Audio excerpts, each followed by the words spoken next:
Welcome back to part 20. We've made it to A tier. This is the top 100. Landing just outside the top 100 is Milan. I like the shade of purple and I like the designs. My only issue is that I'm not a huge fan of this specific font. I prefer the font on this, and I do like how they have those stripes on the chest. Normally I don't like those, but they use it well. Following them at 100 is Tyner. I think this uniform could have been so much higher. One of the issues is no logo on the helmet. I do really like this color scheme. I like the shoulder stripes. I like the Wisconsin font. Another thing dragging them down is there's just no design on these white jerseys. I do think they look good with that yellow outline, and these yellow pants really pop. Following them is McMinn County.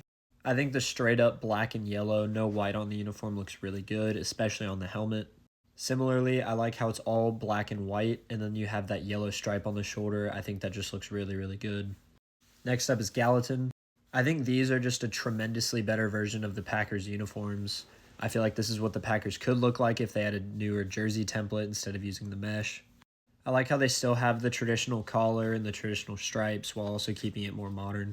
They also have these throwbacks, and I understand having a plain helmet just because you have to get a whole different color of helmets just for one game, but I do really like the nod they give to the old school. Among them is Signal Mountain.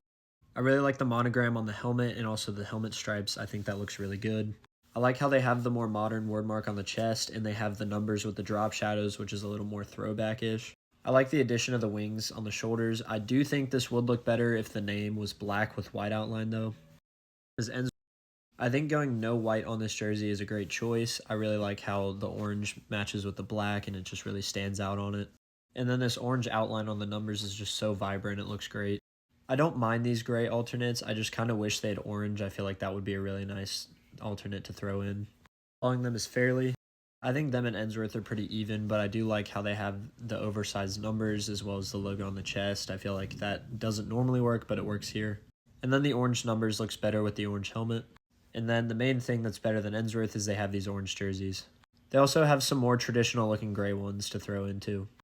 Next up is Middle Tennessee Christian. I think these helmets are some of the best in the state. That Cougars wordmark is really nice, especially with the little orange outline you can see. And then just like Ensworth, they have the all-white jersey with the orange outline that really just pops. And then again, just like Fairley, on top of Ensworth, they have the orange jerseys, and I think these just look pretty solid. And to round us out is Seymour. It's a traditional set, but I'm a big fan of these, especially with that font. If you're going to have an all-white helmet, you got to have good decals, and that's what Seymour did with this metallic yellow stripe with the feather pattern in it. It's just so nice. And then they have these white jerseys that just fit along with it. Thanks again for watching. We'll see you tomorrow with part 21.